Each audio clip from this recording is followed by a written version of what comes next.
Chapter 95. Teaching about divorce and love for children. Matthew 19, 1-15. Mark 10, 1-16. And Luke 18, 15-17. Chapter Overview. Jesus gives God's view on divorce. The gift of singleness. The need to be like young children. From Galilee, Jesus and his disciples cross the Jordan River and take the route southward through Perea. When Jesus was last in Perea, he had stated for the Pharisees the divine standard on divorce. Now they raise that subject to test Jesus. Moses wrote that a woman could be divorced over something indecent on her part.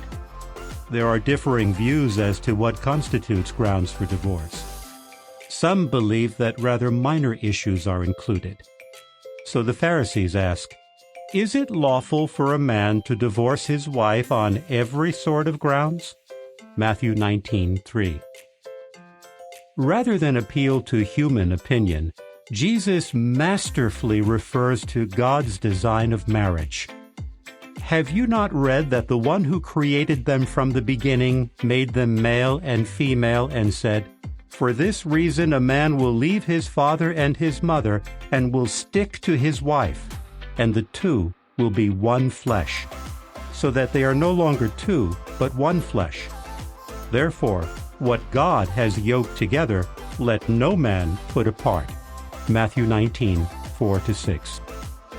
When God instituted marriage between Adam and Eve, he did not make provision for dissolving their marriage. The Pharisees take issue with Jesus, saying, "Why then did Moses direct giving a certificate of dismissal and divorcing her?" Matthew 19:7. Jesus tells them, "Out of regard for your hard-heartedness, Moses made the concession to you of divorcing your wives, but that has not been the case from the beginning." Matthew 19:8. That beginning was not in Moses' day. It was when God originated marriage in Eden. Then Jesus presents an important truth. "I say to you that whoever divorces his wife, except on the grounds of sexual immorality, Greek porneia, and marries another commits adultery." Matthew 19:9. Sexual immorality is thus the only scriptural grounds for divorce. The disciples are moved to say, if that is the situation of a man with his wife, it is not advisable to marry. Matthew 19:10. Clearly, one contemplating marriage should consider it to be permanent. Regarding singleness, Jesus explains that some are born eunuchs, being incapable of marital relations. Others are made eunuchs, becoming disabled sexually. Yet some suppress their desire to enjoy sexual relations.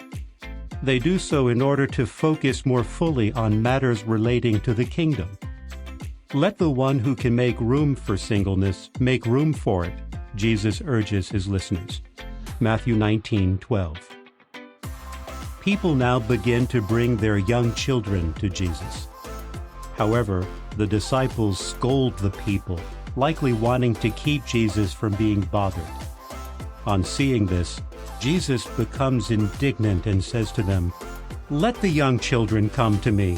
Do not try to stop them, for the kingdom of God belongs to such ones. Truly I say to you, whoever does not receive the kingdom of God like a young child will by no means enter into it." Mark 10:14-15. What a fine lesson!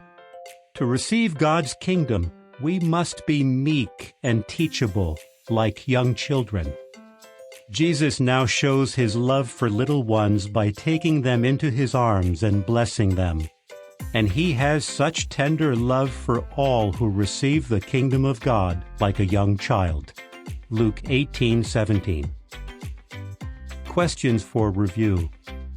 How do the Pharisees test Jesus on the subject of divorce? According to Jesus, what is the divine standard regarding divorce? Why might some disciples choose to remain single? Jesus teaches what lesson through his dealings with young children? Chapter 96. Jesus answers a rich young ruler. Matthew 19:16-30, Mark 10:17-31, and Luke 18:18-30. Chapter overview. A rich man asks about everlasting life. Jesus is still traveling through Perea toward Jerusalem. A rich young man runs up to him and falls down on his knees before him. The man is one of the rulers, perhaps serving as a presiding officer in a synagogue or as a member of the Sanhedrin. "Good teacher," he inquires, "what must I do to inherit everlasting life?" Luke 18:18. "Why do you call me good?" Jesus replies. "Nobody is good except one, God." Likely the young man uses good as a formalistic title, which is what the rabbis do. Although Jesus is good at teaching, he lets the man know that as a title, good belongs only to God. "If, though, you want to enter into life, observe the commandments continually," Jesus advises him. So the young man asks, "Which ones?" Jesus cites 5 of the 10 commandments about murder, adultery, stealing, bearing false witness, and honoring one's parents. Then he adds a more important commandment. You must love your neighbor as yourself. Matthew 19:17-19. "I have kept all of these," the man answers. "What am I still lacking?" Matthew 19:20. He may feel that he is lacking some good, heroic act that will qualify him for everlasting life. Sensing the earnestness of his request, Jesus feels love for him. However, the man has an obstacle before him. The man is attached to his possessions, so Jesus says, "One thing is missing about you. Go, sell what things you have and give to the poor, and you will have treasure in heaven, and come be my follower." Yes, the man could distribute his money to the poor, who cannot repay him, and become a disciple of Jesus. But likely with pity, Jesus sees him rise and turn away sad. The man's attachment to wealth, to his many possessions, blinds him to true treasure. Mark 10:21 and 22. Jesus says, "How difficult it will be for those having money to make their way into the kingdom of God." Luke 18:24. The disciples are astounded by these words and by what Jesus next states. It is easier, in fact, for a camel to get through the eye of a sewing needle than for a rich man to enter the kingdom of God. That moves the disciples to ask, who possibly can be saved? Is being saved so challenging that it is beyond a man's reach? Jesus looks straight at them and replies, "The things impossible with men are possible with God." Luke 18:25-27. Peter points out that they have made a choice different from that of the rich man, saying, "Look, we have left all things and followed you.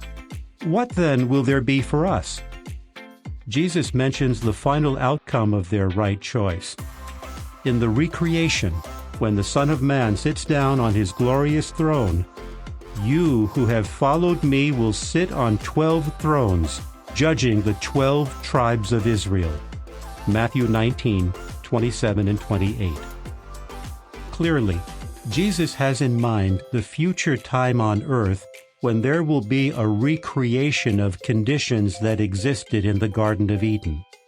Peter and the other disciples will be rewarded by ruling with Jesus over that earthly paradise, a reward truly worth any sacrifice they may make.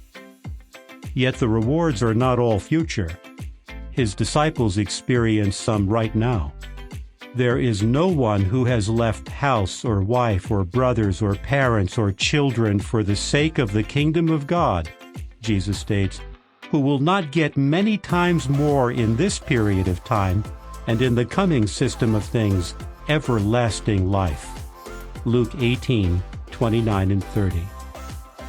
Yes, wherever his disciples go, they can enjoy a brotherhood with fellow worshipers that is closer and more precious than that enjoyed with natural family members. Sadly, it seems that the rich young ruler is going to lose out on that blessing, as well as the reward of life in God's heavenly kingdom. Jesus adds, "But many who are first will be last, and the last first." Matthew 19:30. What does he mean? The rich young ruler is among the first, being among the leaders of the Jews. As an observer of God's commandments, he shows much promise and much might be expected of him. Yet he is putting riches and possessions ahead of all else in life. In contrast, the common people of the land see in Jesus' teaching the truth and the way to life. They have been last, so to speak, but they are now coming to be first. They can look forward to sitting on thrones in heaven with Jesus and ruling over the paradise earth. Questions for review. What kind of man approaches Jesus? Why does Jesus object to being called good? What rewards does Jesus promise his followers? How do the first become last and the last first?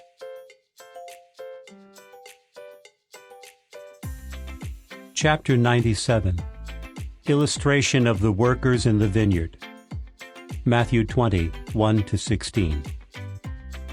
Chapter overview. The last workers in the vineyard become first. Jesus has just told his listeners in Perea that many who are first will be last, and the last first. Matthew 19:30. He underscores this statement with an illustration about workers in a vineyard. The kingdom of the heavens is like the master of a house who went out early in the morning to hire workers for his vineyard. After he had agreed with the workers for a denarius a day, he sent them into his vineyard. Going out also about the third hour, he saw others standing unemployed in the marketplace, and to those he said, "You too go into the vineyard, and I will give you whatever is fair." So off they went. Again he went out about the 6th hour and the 9th hour and did likewise. Finally, about the 11th hour, he went out and found others standing around, and he said to them, "Why have you been standing here all day unemployed?" They replied, "Because nobody has hired us." He said to them, "You too go into the vineyard." Matthew 20, 1-7. Jesus' listeners likely think of Jehovah God when they hear mention of the kingdom of the heavens and the master of a house. The scriptures present Jehovah as the owner of a vineyard, which represented the nation of Israel. Those in the law covenant are likened to workers in the vineyard. Jesus, though, is not illustrating the past. He is describing a situation existing in his time. The religious leaders, like the Pharisees who recently tried to test him on the subject of divorce, are supposedly laboring continually in God's service. They are like full-time workers who expect full pay, the wage being a denarius for a day's work. The priests and others in this group consider the common Jews as serving God to a lesser extent, like part-time laborers in God's vineyard. In Jesus' Hey guys, it's Brent. Thanks for watching. Make sure you subscribe and like this video.